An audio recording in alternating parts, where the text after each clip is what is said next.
Nako. Yun na lang ang gagawin eh. Yun pong indirect bribery ay available. Magkahiwalay ba ito ang korte sa Sandigan Bayan sa ombudsman na Magkakasama yun eh. ganun po. Maring iniwalay nila pero pareho lang ang magiging suma total niyan eh. Dahil sabi ko nga sa'yo, bakit pa ako magpipiyansa? Kinabukasan meron din plunder. Pero as of now, sa mga sandaling ito, Sen, habang tayo nag-uusap, 451, meron na ba kayong nabalitaan na arrest warrant o ano ba na para kayo po ay... Nabalitaan ko na. Kaya nga ako nagpapahayag ngayon. Kung sakasakali pong ituloy nila ang pag-aresto sa akin, ako po isasama sa kanila peacefully. Ito naman kasing mga taga-Malacanang. Akala naman nila itong si Senator Rodante Marcoleta ay kagaya nitong si Joel Villanueva. Malaki ho ang kaibahan ng dalawa na yan. Kung yung isa natakot nyo sa kaso-kaso, kulong-kulong, itong si Senator Rodante Marcoleta kahit saan kayo mapang-abot, prinsipyo at paninindigan ang baon-baon ng senador namin na yan. Pero bago ho yan, continuation ho tayo dyan sa Saganang Mamayan. Isang like at isang subscribe. Masaya na ho tayo dyan at sa mga gusto sumali sa ating community, yung join button nandyan lang ho sa baba. Ayun na nga. Binahagi na ho nitong si Senator Rodante Marcoleta yung mga napabalita na yan, yung mga nakaambang kaso laban sa kanya, no? Siguro gagamitin niyang panggigipit na yan pagpalapit ng palapit yung pagbibigay ng hatol nitong mga senador na to sa impeachment laban dito kay VP Sara. Yung panggigipit talagang mas tumitindi ho yan. Inaasahan na ho natin yan dahil kung itong si Joel Villanueva, kagaya na lamang ito si Joel, kung sakaling ngayong mga panahon na to, kaalyado siya nitong mga magnanakaw at mga siraulo dyan sa Malacanang, mga adik, di ba? Hindi siya ginigipit ngayong mga panahon na to. Pag malapit na ang pagbibigay ng hatol dyan sa impeachment na yan, ganyan din ho ulit ang gagawin dyan sa mama na yan. Yung hinug na kaso dyan sa ombudsman, mapapanish, ma-overripe na yan, hindi ho nila itutuloy hanggat hindi umaabot yung punto na ilalatag na nitong si Joel Villanueva ang kanyang hatol dyan sa impeachment na yan laban dito kay VP Sara. Kaso, itong si Senator Rodante Marcoleta, huwag nyo nga daanin sa patakot-takot. Hindi nyo madadaan itong si Senator Rodante Marcoleta sa mga ganyang klaseng kabalbalan. Sa mga sa mga opisyal nitong si Marcos Jr. na inaakala nila na madadaan nila sa pambubuli itong si Sendante, nagkakamali kayo dyan. Ito na, Senator Rodante Marcoleta dyan sa Saganang Mamayan. At nung bago ko simulan naman yun, ako'y nakipagkita sa Pangulo. Yan. At ako nga ay kanyang binigyan pa ng lakas ng loob at binigyan niya ako ng USB na magagamit para umpisahan lahat ito eh. Isipin mo na yan. Grabe naman. Ngayon, lahat nun ay nangyari sa aking palagay na meron siyang basbas doon sa gagawin ko. O ngayon, lahat ng mga apektado, lahat ng mga lumilitaw na may kinalaman sa malawakang pagnanakaw na yan ay gumagawa ng paraan para usigin ako ngayon. So, ang ginagawa ko naman ay para sa ikalulutas ng problemang ito. Bakit ngayon ako pa ngayon ang ginawa nila ng isang kasong inimbento nila para sa ganon, matigil ko na itong ginagawa ko. Sen, puntahan natin yung bagay na yan. Yan ang mahalaga na dapat iba pag-usapan natin. Basahin ko lang po, ito ilang mga mahalagang paalala. Balik tayo sa ating palatuntunan. Ito na po, Sen, puntahan natin. Sa kabila nung patuloy niyo pong pakikipaglaban, pagtatanggol ang batas, sundin natin ang batas, at kayo po bilang senador ay pinanumpaan ninyo na ipagtatanggol po ang saligang batas, ang konstitusyon ng ating bansa. Mukhang iba po ang naging sitwasyon kong, Sen, dahil ito po ay ginagamit nila para kayo po ay pigilan, pahintuin sa inyong mga ginagawang ito. Ayun naman ay napansin ninyo na patuloy na nagaganap. Unang-una, akala ko nung makuha namin ang beat, ay may pagpapatuloy namin ang pagdinig sa Blue Ribbon. Ngunit nandun na yung isara nila yung Senado dahil meron daw security issue.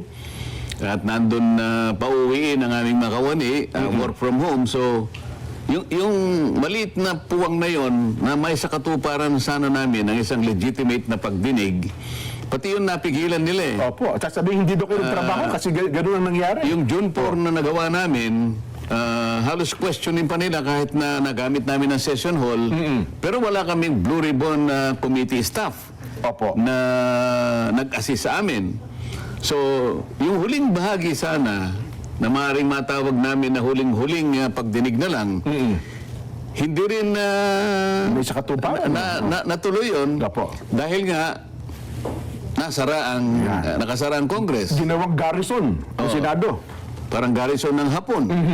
Pero makikita sana ng ating mga mamamayan na sumusubaybay na gusto nating gampanan ang tungkulin natin sang-ayon doon sa pamamaraan itinatadhana ng aming mga tuntunin, lalong-lalo na yung batas. Opo. Pero talagang gumawa sila ng paraan para pigilan kami hanggang nga sila ay magkaroon ng power grab noong June 3 Opo. na kung saan kahit na 12 lang ay pinilit nila na gawin ang sarili nila na sila na ang namiminuno sa Senado. Opo. Yun ang dahilan kung bakit yung pinakahuling pagdinig sana na aming magagawa pa dahil kami naman ang legitimate na nahirang ay hindi na namin tuluyang naituloy. Ang halip, sa halip ay pinagtiyagaan nilang talagang pigilin lahat ito. Hanggang sa makuha nga nila noong Miyerkules sapagkat nagkaroon ng special session, nawala na talaga sa amin yung liderato, lalong-lalo na yung Blue Ribbon Committee. Bukod doon, Jen, para siguro lalo akong mapigil sa ginagawa ko na tungkulin na talagang tukuyin at ma-identify natin kung sino-sino ang mga tao sa likod ng malaganap at malaki ang nakawan na yan. Alam naman natin kung sino-sino sila, pero gusto nating ma-formalize sa pamagitan ng pagdinig sana. Yes, tama po. Ngayon, ang ginawa nila, ayun, nag-imbento sila ng sari-saring mga asunto laban sa akin. At alam na natin na nagpahayag na ako ng mga ilang araw na nakararaan na may posibilidad na ako pang aarestuhin din. Yun na nga po. So taliwas sa mga pahayag ng mga ex-marines at saka mga ex-soldiers ng ating bansa, kung sino-sino ang binanggit nila na naka-receive ng mali-maletang salapi. Ako na hindi nagnakaw, Opo. ako na nagpipilit lang na magampanan ko ang tungkulin, ako pa yung kanilang naarestuhin. So ito'y naipahayag ko na. Ako naman kung gagawin nila yun, Jen, maliwanag naman na ako'y sasama naman ng payapa sa kanila. Ganun po ba? Sapagkat kung sino man ang mahihirang na aresto sa akin, ginagampanan lamang niya yung tungkulin niya. Ako'y sasama ng Matiwasay. matiwasay, voluntaryo. At bahala na ang batas kung paano isesettle lahat ang mga pangyayari ito. Pero mukhang mabigat yun, Sen, ano, sa pangyayari. Yan ang sinasabi ko sa inyo. Yan ang kaibahan ni Joel Villanueva dito kay Senator Rodante Marcoleta. Tahasan niyang talagang haharapin kung ano man ang nilalatag nilang mga gawa-gawang kaso laban sa kanya. Etong si Joel, mabigat ho siguro talaga yung kaso laban sa kanya. May ebidensya, no?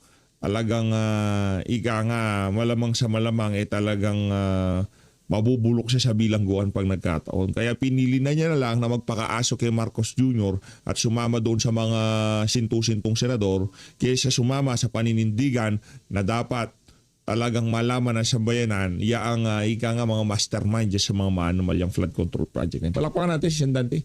Pambihira o. Hindi ho, yung mga senador na kagaya ni Marcoleta, Cayetano, Villar, hindi ho tayo madalas makakakita ng ganyan. Yung mga senador na mayroong prinsipyo at paninindigan. Kadalasan, pagka dinalhan sila ng 5-10 maleta at dinagay sa mga basement nila, okay na ho yung mga senador na yan. Pero ito, pagka dinalhan mo ng maleta to, sigurado may kalalagyan ka. Nangyari yan kasi kung ganun po ang binabanggit nyo, well, ako personally, mukhang ang ating mga kababayan, parang hindi ata magiging katanggap-tanggap yung bagay na yun. Kasi batas is batas. Pagkatapos ganun ang gagawin sa inyo, mukhang parang... Lalo na kapag naliwanagan nila na ang kanilang ibinibintang sa akin ay yung pagkakaloob ng mga kaibigan ko ng pansarili nilang pagtulong sa akin. Opo. Pribadong pera nila na itinulong sa akin para makapangampanya ako. Opo. Ilang kayang politiko na kumandidato, hindi lamang nung nakarang 2025 elections, magmula sa pinakamababang opisina siguro Mula sa barangay siguro. hanggang sa senador, ilang libo ang tumanggap ng tulong mula sa kanilang mga kaibigan, mga patron kung sakasakali. Oho. Paano mo ngayong ikakapit yun sa tinatawag na plunder? Ayun. Diyan yung plunder kasi may kinalaman doon sa pagnanakaw mo ng salaping bayan. Sa lapi ng bayan po O yun. kaya kinonekta mo doon sa pangangako mo na bibigyan mo sila ng kung anong klase pabor, pabuya o pabor. pangako na ginagamit ko yung aking opisina. Oho. Pero sa panahon na yun, naipaliwanag ko, nung ako'y kumakandidato, bukod sa kalabang ko na yung liderato ng Congress nung panahon na yun, Oho. nasa number 31 pa ako sa survey. Totoo po. Sino ako para mangangako sa kung sino man ang gustong tumulong sa akin? Kung mangako mo kayo, baka sabihin, niloloko mo ako, huwag na mangako. Oo, ang totoo niya. Sabi ko sa kanila, wala naman akong may papangako sa inyo. Sabi nga ni Mike Defensor, huwag ka na mangako kasi ginagawa lang namin dito, kaibigan ka namin. Yes po. Alam namin na wala ka naman sa posisyon mangako, number 31 ka nga eh. Oo. Ako man nalulungkot. Kasi baka mamaya, hindi mo makaya na sa dami ng ipinagod mo, matatalo ka rin kasi number 31 ka eh. Oho. Oho. Pagdating naman sa Kongreso, tinanggal ako sa lahat ng aking committees, tinanggal ako sa CA, pati yung aking ibinibigay na tulong sa tao, yung AX, yung tupad, pati yung panggamot, inalis lahat sa akin. Kulang naman, pati sweldo niya ata, alisin eh. Hindi naman pwede na alisin yun. Yung sweldo na lang ang natira sa akin, yung allowance, tinanggal din nila. Yes po, So, sino si Rodante Marcoleta na mangako, na mag-commit na kapalit ng anuman ng may tutulong ninyo sa akin? Wala eh. So, yun ang kinakapit nila. Pribadong pera ay tinulong sa akin. Paano naging Oho. naging public? Plunder mo yun. Paano naging plunder yun? Oho. Kahit mga taong karaniwan na hindi naman mga abogado, nagtataka, paano po kayo nadawit to sa pagnanakaw ng pera ng bayan? Ewan ko kako sa kanila. Pero mag-iimbento sila ng kahit anong iaakusa sa akin para lang maaresto nila ako at matigil na ng tuluyan Oho. yung pagdinig Oho. sa Blue Ribbon. Kasi maaring magdidinig sila. Kaya lang, membro pa ako dun eh. Kaya ayaw din nila siguro Oo, nga po mag-participate pala, ako oo. kahit Parte membro. pa rin kayo ng Kung ano. sakaling tatawag sila, nandun pa rin ako eh. Oho, Pero palagay ko, sa ngayon, dahil hawak na nila yung beat, talaga pong mapipinid na yung pinto ng pagdinig. Oho. Talaga pong yung issue ng pagnanakaw na yan, tuluyan na pong malilibing yan. Oho. Malilibing na po hanggang sa akala nila malilimutan ng taong bayan. Ewan ko lang, malilimutan ng taong bayan yan. Pero, Sen, gaano kaseryoso ito? No, ha? Kasi nung isang araw, naparood ko rin po kayo na nagbigay kayo ng pahayag ukol sa yung posibleng pag-aresto nyo. Pero, gaano sila kaseryoso? Ano kung nakikita nyong dahilan para talagang isa katuparan po itong pag-aresto sa inyo? Ang nakikita ko sa kanila, dahil alam nila na pagtama, ilalaban ko kahit saan kami makarating. Ayun po, oho. Ipinakita ko na, nung nakaraan, yung CA, sinabi ko, Oho. mali po ito sapagkat nakalabag po tayo sa isang batas na tayo pa rin ang gumawa. So nakikita na lang, sa huling pagkakataon, kung ano yung tama, kung ano yung batas, pinipilit ko Oho. na ipaalam sa ating mga mamamayan. Ngayon, naharap tayo sa impeachment. Siguro iniisip nila, kapag kakasama na naman yan, akala nila na naman, ako naman kasi, wala akong papanigan dito. Kung ano niya yung totoong nalalaman ko, kung ano yung batas nalalaman ko, palagi akong ganun eh. Consistent ako dun eh. Siguro pati yun, ayaw nila. Well, kung nagawa po nila ito kay Senador Jinggoy, dalawa rin yung kaso sa inyo, indirect bribery at saka yung plunder. Indirect bribery kasama raw yung PD 46. Pero magpisang buo ito eh. Ano ho ba? Ano ho ibig sabihin nun? Ayun nga, tumanggap daw ako ng gift. Habang kayo ay nasa posisyon, congressman daw kayo ng time na yun, no? Oo, by reason of my position. Pinapaliwanag ko nga sa inyo, yung position ko, wala sa lugar na ako ay magbibigay ng kahit anong may papangako. Dahil number 31 ako sa survey. Minsan nga, nagamit kong halimbawa kahit hindi tama. Si Saito halimbawa. Yan, opo. Kunwari lang naman. Opo, kasama natin dito. Kunwari lang naman ito, para lang maintindihan ng lahat. Simpleng paghalimbawa. Simpleng tao yan, pero alam niya na hindi sa tataya doon sa kabayo sa karera, kundihado yun. Ay, siyempre naman ho. Tataya siya doon sa llamado. Eh, di ako llamado number 31 nga ako eh. Kumbaga sa, Kulelet na kulelet. kumbaga sa takbuhan ng kabayo, number 31 ako. Sino ang nasa matinong isip ang tataya sa number 31? Aha. Tapos pinadala ako 22, tapos bumagsak ulit sa 23. Sa mga wala man lang ako sa Magic Hanggang 12. sa huling linggo ng kampanyahan ng time na yun, sir, no? Oh, number 22 pa rin ako. Oo. Sinong mag-aakala na mananalo? Sinong tataya sa akin? Oo. So, paano ko gagamitin yung posisyon ko? Oo. Yun ang pinipilit natin. Pero mag-iimbento sila. Nako. Yun na lang ang gagawin eh. Yun pong indirect bribery ay available.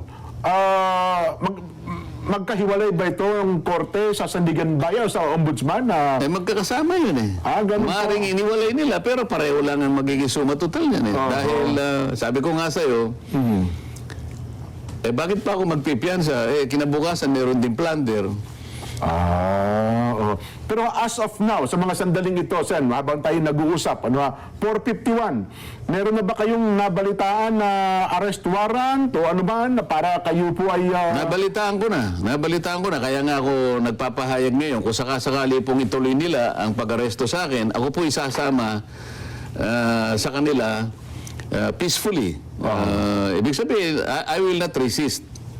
Sapagkat tungkulin po yun ng arresting officer. Opo. Alam po naman po yung tuntunin kung paano ka arestuin. Opo. Talagang ganyan eh. Ako naman ay dahil sa ginawa kong pakikipag laban tungkol sa katwiran at sa umiiral na batas, kung ito ang magiging kabayaran ng pagtatanggol ko sa ating bansa, sa ating mga kababayan, nasa kanila po yun eh. Handa na. Wala ako. Kumbaga, si Senator Rodante Marcoleta, pagdating sa sindakan ng ganyan, dalhin niyo ko. Pero yung aking prinsipyo at paninindigan, hindi niyo magigibayan. Palakpakan ho natin. At kung sakali man mangyari yan, yung suporta natin kay Senator Rodante Marcoleta ay mas titindihan. Kung paano nasira sa sambayan ng Pilipino itong si Joel Villanueva, yun naman ho ang pakikitang pagmamahal dito sa mama nato. Kabaliktaran, nakakaano man hong isipin na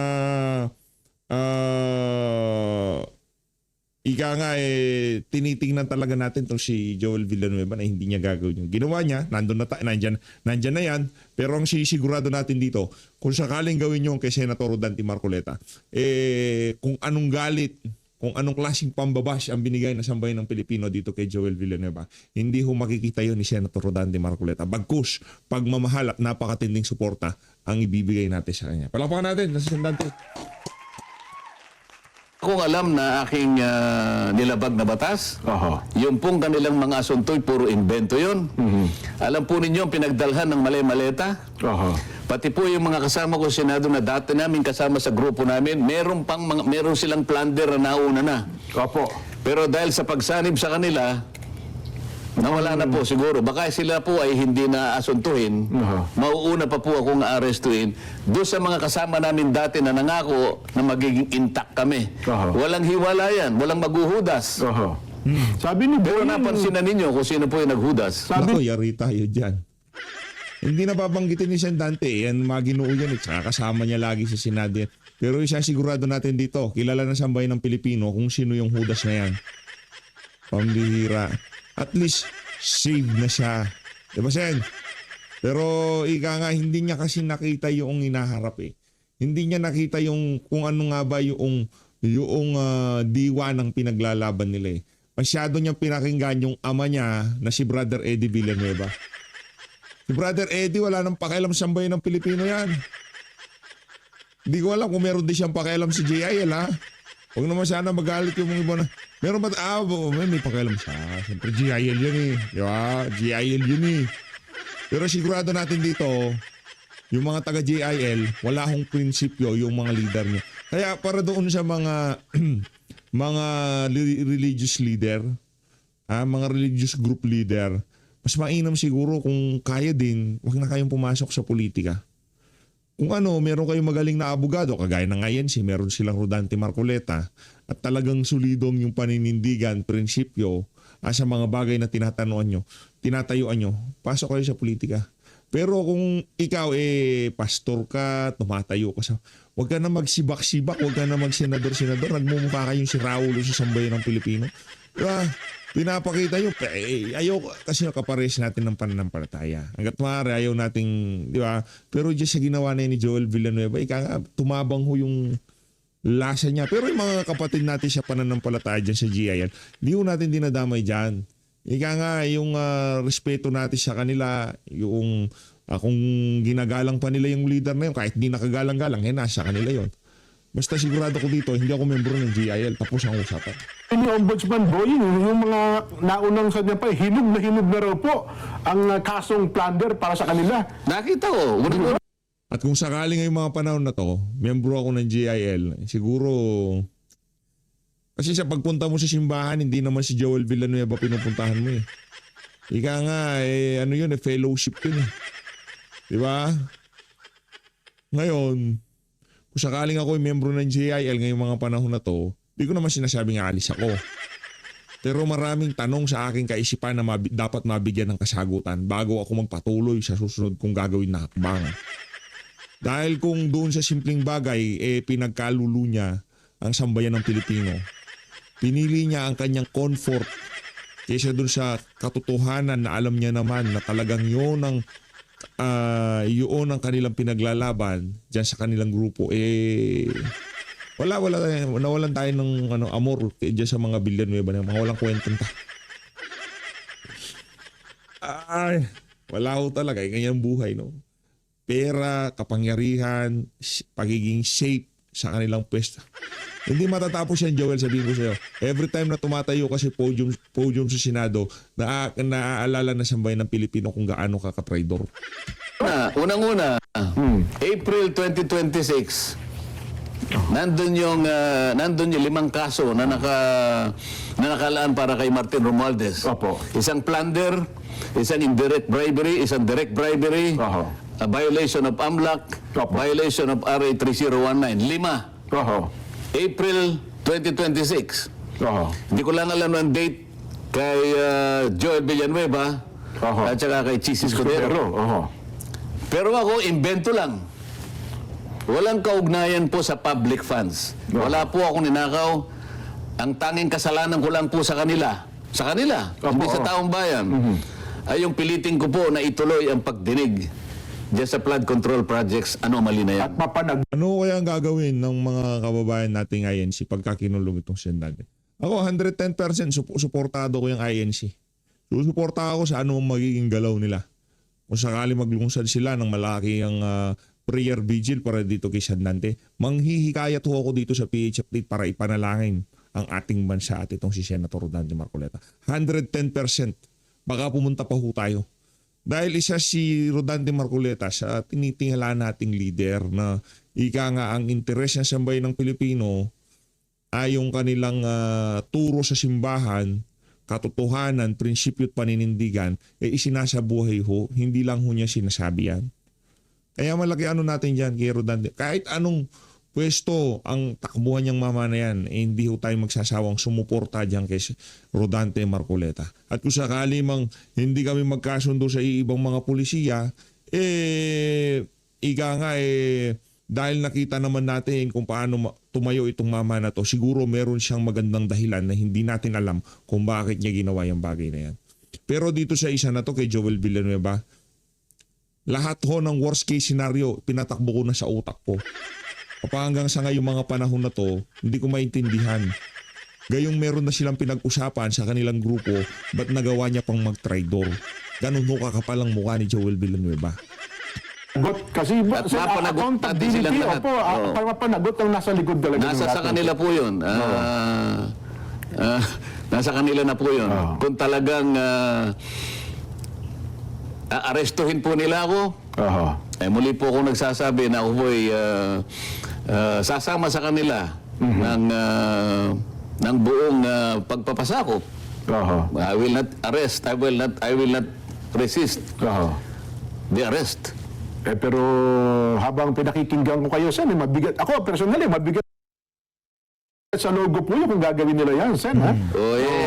Alam ko naman, si Nelson nga, nakikita ko, lumuluha pa yung tao. Pero Sendante, alam naman ako, di mo ba ako nakikita? Ito na nga. Mas matindi pa sa pagluha, pambihira. Kung magkaka-prayer vigil nga, isa pa ako sa pupunta.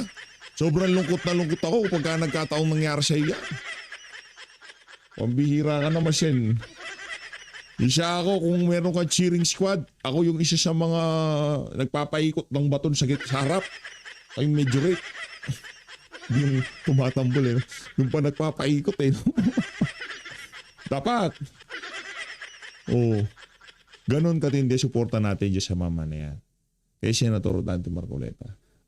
Masama ang loob natin kung sakaling meron pang isang senador na naninindigan para sa ating mga ordinaryong Pilipino ang ikukulong ng mga adik na to. Sobrang sakit ho ng ating pakiramdam. Yeah? Ano ho yan, di ba? Yung nangyari kay Pastor Kibuloy, kay dating Pangulong Rodrigo Duterte. Pakiusap. Ha? Sobrang marami na kayong nasaktan dito sa administrasyon na to. Mga KOGC member hanggang ngayon, yung iba trauma pa rin sa mga kabalbalang ginawa nyo. Pamilya Duterte, taga-suporta ng mga Duterte hanggang ngayon, hindi humuhupa ang galit nila sa pagdukot na ginawa nyo kay Tatay Digong. Kung sakaling pinagpaplanuhin nyo man ito si Senator Dante Marcoleta, mag-ingat-ingat kayo. Baka ito na yung ika nga tipping point. Baka siya na yung tipping point. Talagang gano'n, ha? At hindi ko kayo masisisi kung malulungkot kayo. Pero gano'n talaga eh. Bilang tao, malulungkot naman. Lalong-lalo na sa katulad ko, wala naman akong nagawang kasalanan. At yung ibang mali-malitang ang pinagdalhan. Nandyan na nga ang mga nakaumang na lahat, ang mga plunder cases laban sa kanila. Pero hindi nila ginagalaw. Minabuti pa nila na baka sakaling ako pa ang mauna na maaresto. At ang kilala nga ng iba, baka mabsuelto pa po yun. Hindi ko ba? Di malayo yun. Di malayo yun. Mukhang, ano ba ito? Lokohan na ba ito? Mukhang, sabi nga nung isa kong narinig, mukhang inuunggoy na tayo, Planet of the Apes na ba ang Pilipinas ngayon? Hindi kasi, dahil nga siguro sa kinatatakutan nila yung multo na kanilang ginawa, pinagnakawan ang taong bayan. Isip-isipo, nilimas nila ang salaping bayan na para sana sa serbisyo ng mamamayan. Pagkatapos, natakot sila sa multong ginawa nila, gusto nilang pagtakpan. So kung sino man ang magpapakabayani na yan na ituloy, para sa ganun, makilala natin silang lahat, gagawa sila ng paraan para usigin ang tao na yan. Ako ngayon. So bakit kayo magtataka? Bakit kayo malulungkot? Dapat inasahan natin na gagawin nila sa akin yun. Ito naman si Sen Dante, pinapalubag pa loob natin. Pambihira naman, meron na nga nag-iiyakan sa comment section, gumaganyan ka ba?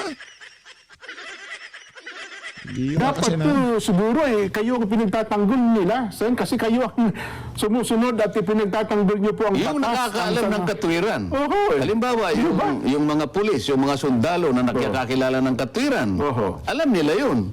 Kaya lang, yung mga tao na nasa likod ng pagnanakaw na ito, na ayaw nilang mabunyag ang kanilang pagkakakilanlan, ayaw nang makilala silang lahat, ay yan ang kinatatakutan nila. Kaya nangyari ang mga bagay na ito.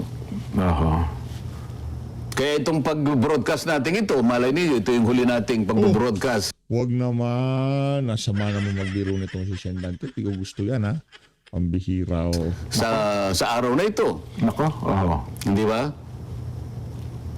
Hindi ka nakasalita. Mabigat sa loob, Sen. Pasensya na kayo, no, ha? Mukhang nasagutan pa naman kita na ako ay magiging ninong ko kayo. sa kasal mo na 30 years anniversary yata yan, Jen, ano? Mukhang hindi tama itong... So isa ka sa casualties dito? Hindi ko na itutuloy ito, Sen. Pwede na. Huwag mo naman, i-postpone mo na muna yung kasal mo. Makakapaghintay naman siguro. Baka ako naman ang iwanan ng misis ko, hindi kaya.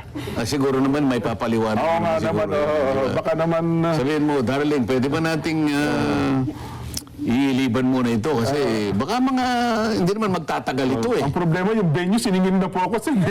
Maliit na bagay naman siguro sa iyo, di ba? Babawi na lang. Pero, hari naman, magkaroon ng linaw ng isipan kung sino man na nag-iisip nito ng mga bagay na ito, Sen.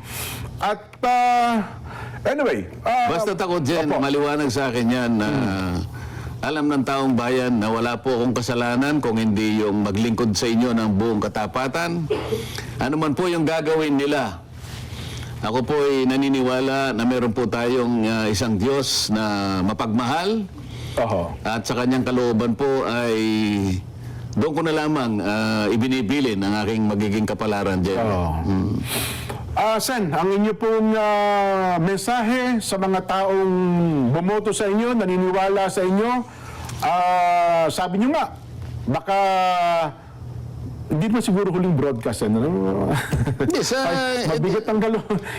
sa buwan na ito siguro. Ayaw ko nung sabihin huling broadcast natin. Huling broadcast natin muna sa buwang ito. Ayun, Malay mo pwede po. naman sa susunod na buwan, ma-open uli natin ito, di ba? Opo. At hindi naman ihinto ang programang ito, Jen. Oho. Dahil nandyan naman kayo ni Nelson. Hindi. Wag mong pinapasa yan, Sen Dante. Alam ko tuloy-tuloy yung siya ng mamamayan. Kaso, hindi ko naman sinasabi ngayon kung panuorin itong si Sir Nelson tsaka itong si Sir Jen, ha.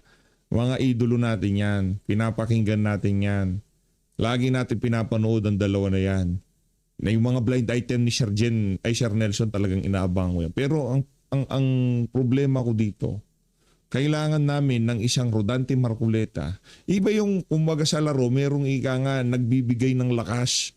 Ika nga pagka, kunya halimbawa, pagka naglalaban-laban yung mga mga basketball kasi pagka hindi nakapasok si LeBron, kahit na idolo mo yung na yan, yung team na yan, pagka wala yung mga star player, hindi naglalaro, parang walang gana no? Hindi masarap panoorin. Pero pagka yan, pinasok si LeBron, naman to kahit natutulog ka, gigising ka para mapanood mo siya. Ganon ang epekto ng Rodante Marcoleta. Mas napapaliwanag, mas maraming gustong makisangkot, mas maraming gustong makinig sa mga pinag-uusapan diyan sa programa na yan. Ngayon, kung pinag-iisipan mo, huli mo na yan, aba, Sen Dante. Pag-unustili ka, aba. Hindi yan, ika nga mapag-uusapan naman natin yan. Yung mga aresto, PH, mapag-uusapan ba yan? Aba, Sen, pa? Di pwede yan. Pero mabigat pag-programa, Sen, kung gano'n ang nasa likod ng isipan namin na mahirap magtanggol pala sa batas kapag ginagawa natin yung tama, ganito pa gagawin nila. Naintindihan ko yun, pero alam ninyo na ang lahat naman ng mga bagay ay hindi mangyayari kung hindi kalooban ng Diyos. Yun na lamang natin. Doon na lamang tayo babatay at sasandig dahil lahat ng pangyayari, gusto man natin o hindi, ay meron lahat paliwanag yan. Opo. May kadahilanan yan. At ang tanging nakakalam dyan, ang ating Panginoon Diyos dyan. Sen, ang inyo pong bigyan ko na kayo ng pagkakataon para magbilin po, mag-iwan ng mensahe sa ating mga taga-subaybay, mga supporters nyo po, at siyempre, mga naniniwala sa inyo, Sen. Salamat pong lahat sa inyong mga nakikinig sa araw na ito. Pasensya na po kayo kung naging maramdamin po ang mga huling pahayag ni Jen Sabarjaga. Opo. Pero totoo po lahat na maaari pong ako'y arestuhin sa araw na ito o kung hindi man ngayon sa mga susunod na araw sa kadahilanan po na kailangan po nila na magkaroon po ng katiyakan na yun pong pag-iimbestiga, yung pagsisiyasat doon sa napakalaking nakawan na nangyari sa kasaysayan ng ating bansa ay tuluyan ng malimutan. Ito lamang ang paraan nila para wala na pong magtatangka na masugid na gagawa ng kanyang tungkulin na tukuyin saan man tayo makarating. Tukuyin ang lahat ng mga taong nasa likod ng napakalaking nakawan na ito sapagkat sila po ay nakagawa hindi lamang ng kataksilan sa bansa, kung hindi, napakalaking kasalanan po sa inyo. Lahat po ng mga taong binoto ninyo na nasa likod po ng pagnanakaw na ito, sila po'y pinagtiwalaan ninyo. Inakala po ninyo na silang gagawa ng mabuti para sa inyo, sapagkat yun naman ang inaasahan ninyo na magiging kapalit ng pagtitiwala sa inyo, sa kanila. Ngunit, sa halip po ng pagtitiwalang yon, ay ninakawan po kayo. Harap-harapan po, kagaya ng sinasabi namin. Yan po ang kanilang gustong iwasan ngayon. Yung makilala sila ng lubusan at tuluyan. Kaya lahat po ay gagawin nila. Huwag po kayong mawawala ng loob. Alam ko po na ito'y pansamantala lang. Alam ko pong hindi magpapabaya ang Panginoon Diyos. Siya po ang gagawa ng paraan upang malutas po natin ang problemang hinaharap ng ating bansa. Pansamantala, dyan lang po kayo. Tibayan po ninyo ang inyong kalooban. hindi po tayo matatalo sa ating ginagawang pakikipaglaban. Salamat po sa inyo. Sen, bago lang Salamat, Senator Rodante Marcoleta. Hay na nga mga kababayan, dito ko na tatapusin ang ating reaction video. Mabigat man sa damdamin natin yung mga sinabi ng ating pinakamamahal na Rodante Marcoleta, kailangan ho natin ipagpatuloy ang laban. Huwag ho tayong titigil sa pagsuporta doon pa sa ibang mga kasamahan natin dito sa laban na to. Nandiyan si Senator Alan Peter Cayetano, nandiyan si Senator Robin Padilla, nandiyan itong yung mga vocal ba. Tuloy-tuloy lang ho tayo sa pagsuporta sa kanila. So Luis, maraming salamat ho. Maraming salamat sa pagsuporta kay Senator Rodante Marcoleta sa PH Update. Mag-ingat ho kayong lahat. Mahal natin Pilipinas.